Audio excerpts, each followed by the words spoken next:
मैं गरीब हूँ, अल्लाह के नाम पे कुछ दे दो। हमारे पास कुछ भी नहीं है, चलो मेरे साथ। चाची क्या हुआ? ये लो, इसको ले जाओ।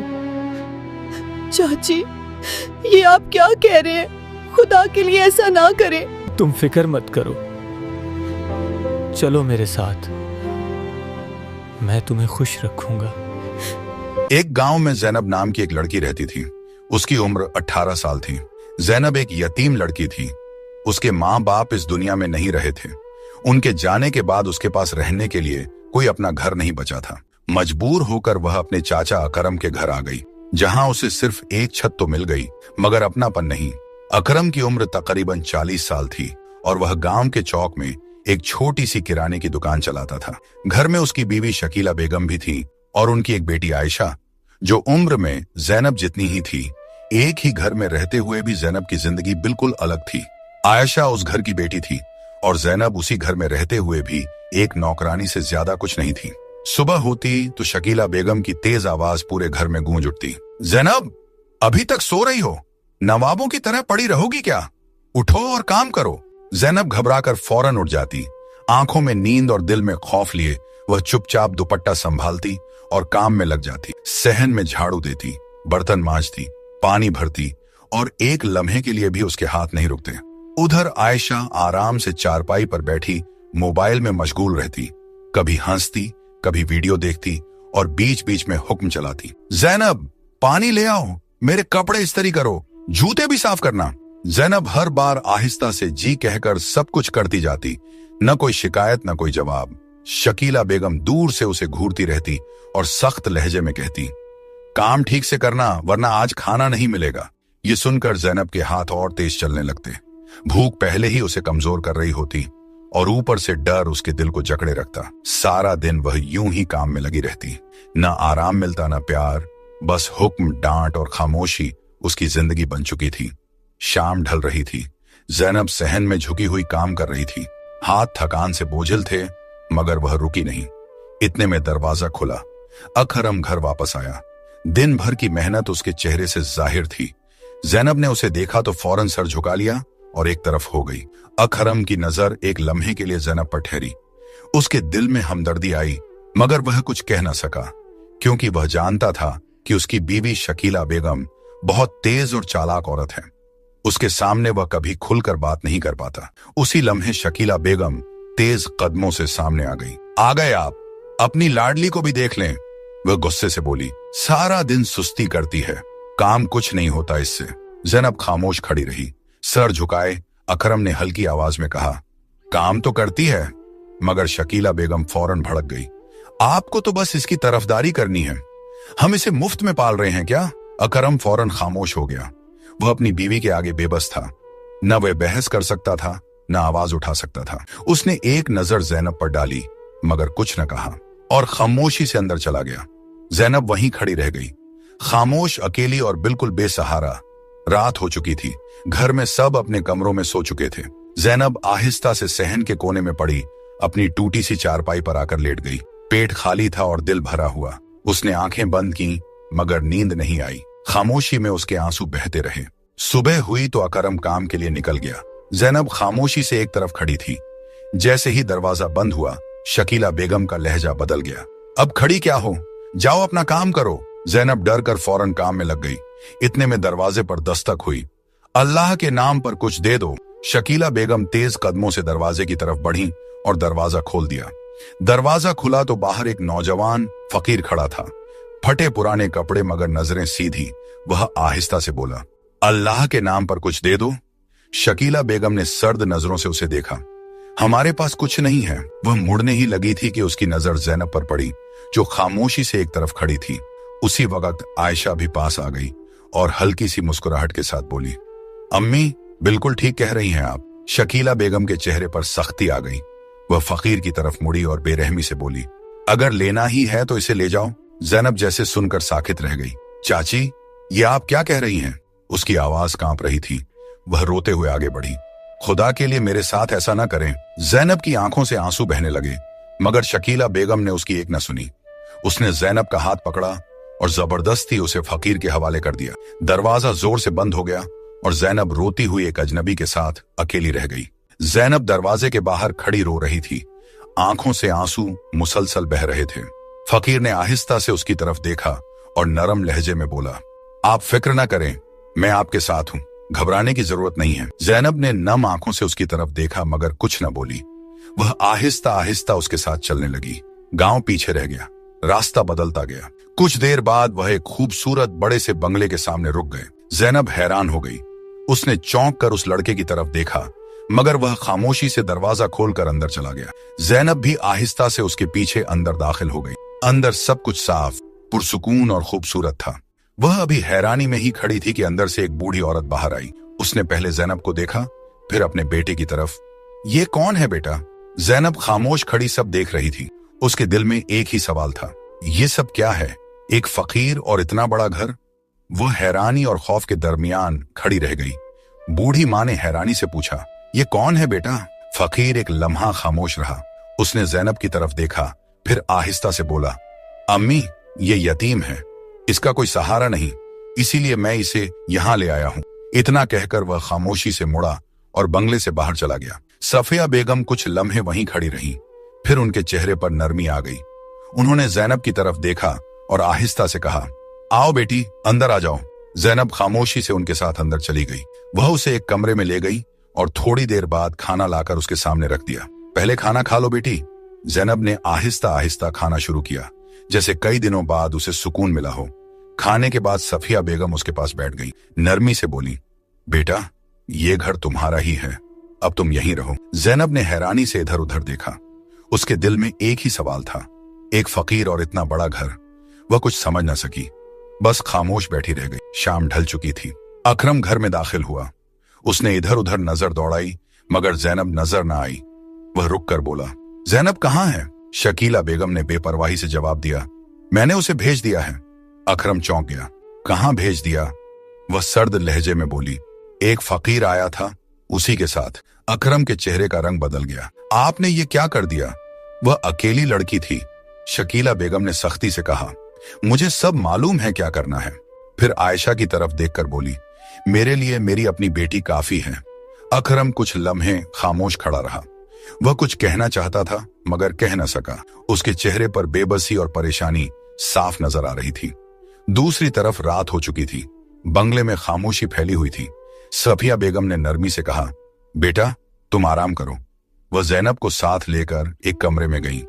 कमरा साफ सुथरा और पुरसुकून था। उन्होंने आहिस्ता से कहा, बेटा, यहां आराम करो। जैनब खामोशी से बिस्तर पर बैठ गई।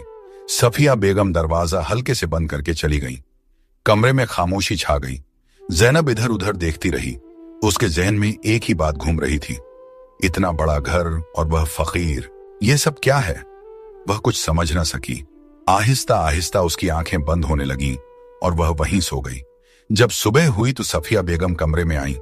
बेटा उठो, सुबह हो गई है।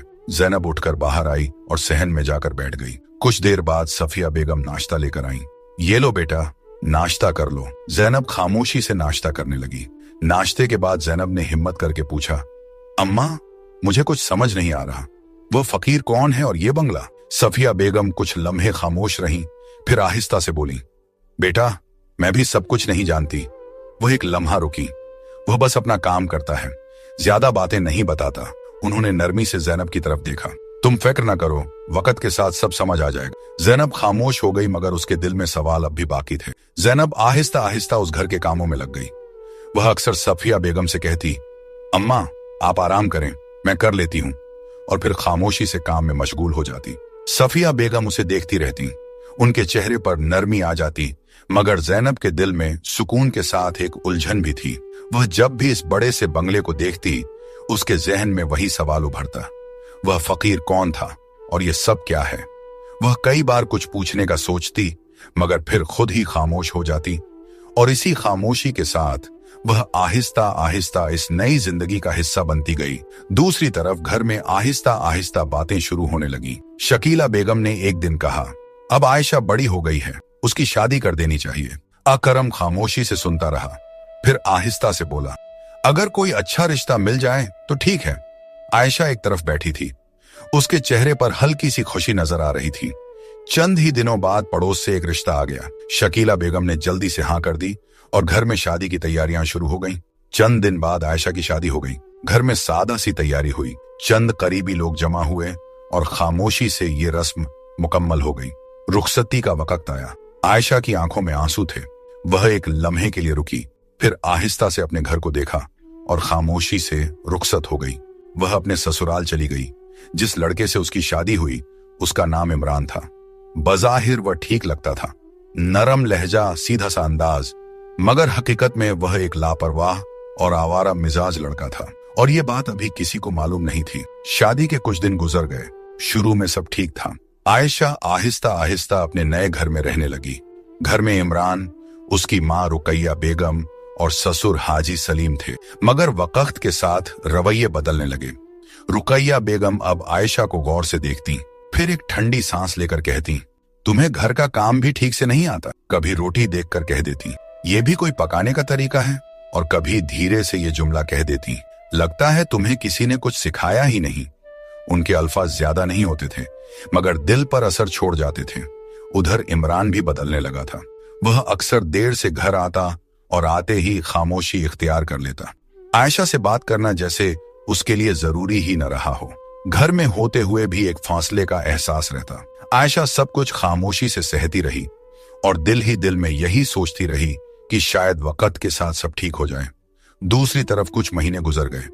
जैनब अब उस घर के काम संभालने लगी थी और खामोशी से सफिया बेगम का हाथ बटाती रहती, मगर उसके दिल के सवाल अब भी वैसे ही थे। एक रात दरवाजे पर हल्की सी दस्तक हुई। जैनब ने दरवाजा खोला और एक लम्हे के लिए रुक गई। सामने वही फकीर खड़ा था, उसी सादे हाल में। वह कुछ कहे बगैर अंदर आ गया। सफिया बेगम के चेहरे पर सुकून आ गया। आ गए बेटा। रात खामोशी में गुजर गई। न उसने कुछ बताया, न किसी ने कुछ पूछा। जैनब सारी रात उलझन में रही। ये सब क्या है? जब सुबह हुई तो वही फकीर उठा। सफिया बेगम नाश्ता ले आईं। वह खामोशी से नाश्ता करने लगा। फिर उसने अपनी मां की तरफ देखा और आहिस्ता से कहा, अच्छा अम्मा, मैं चलता हूं, और बिना कुछ कहे वहां से चला गया।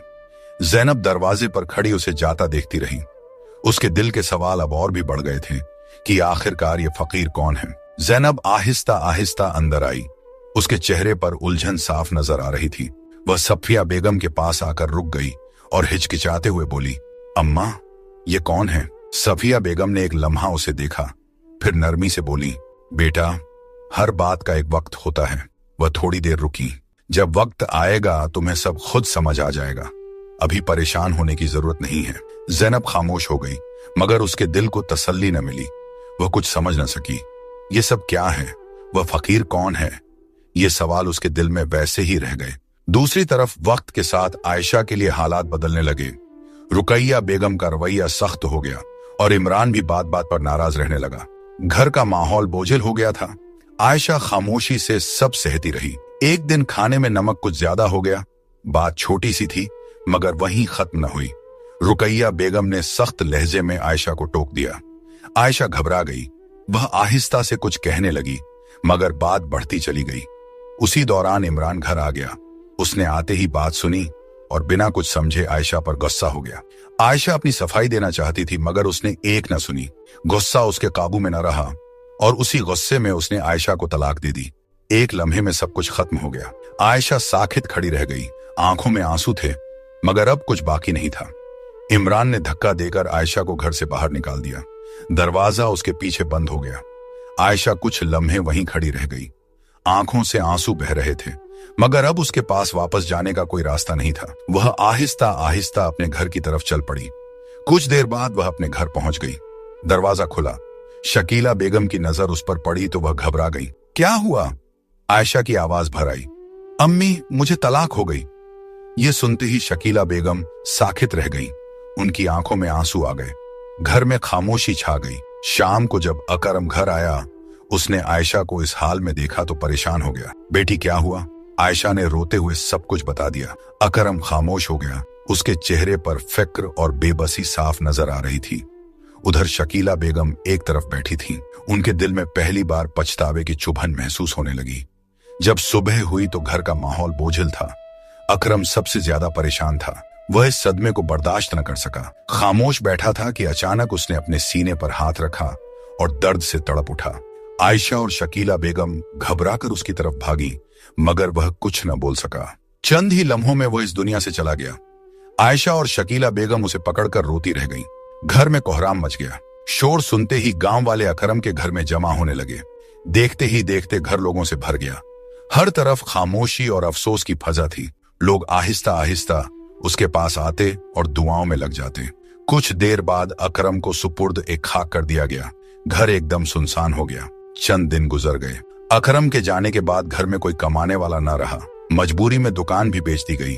कुछ दिन उसी से गुजारा चलता रहा, मगर वह रकम भी आहिस्ता आहिस्ता खत्म हो गई। अब न कोई सहारा था, न कोई आमदनी। घर के हालात दिन ब दिन खराब होने लगे। शकीला बेगम परेशानी में डूबी रहती। आयशा भी खामोश बैठी रहती। एक दिन शकीला बेगम ने भारी आवाज में कहा, हमसे बहुत बड़ी गलती हो गई। हमने जैनब के साथ अच्छा नहीं किया। आयशा ने सर झुका लिया। दोनों के दिल पर बोझ बढ़ता जा रहा था। उधर गांव वालों ने भी साथ छोड़ दिया था। कोई उनके करीब आने को तैयार न था। सबको मालूम था कि जैनब के साथ क्या हुआ था। शायद यही उनके अपने अमल का नतीजा था। हालात यहां तक पहुंच गए कि उन्हें खाने को भी तरसना पड़ा। दूसरी तरफ कुछ अरसा गुजरने के बाद एक दिन दरवाजा खुला और वही नौजवान घर में दाखिल हुआ, मगर इस बार वह पहले जैसा नहीं था। साफ सुथरे कपड़े और संभला हुआ अंदाज। जैनब उसे देखकर रुक गई। वह पहचान न सकी।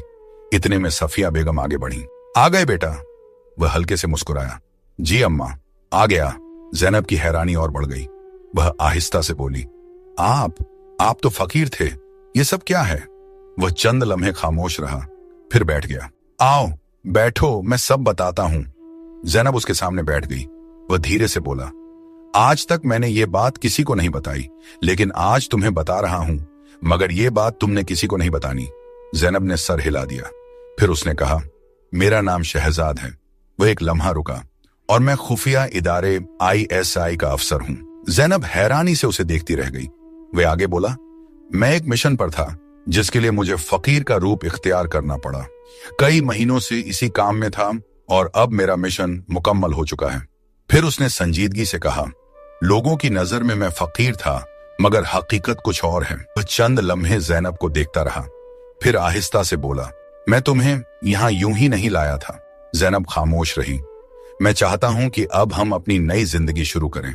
फिर उसने नरमी से कहा, मैं तुमसे शादी करना चाहता हूं, क्या तुम राजी हो?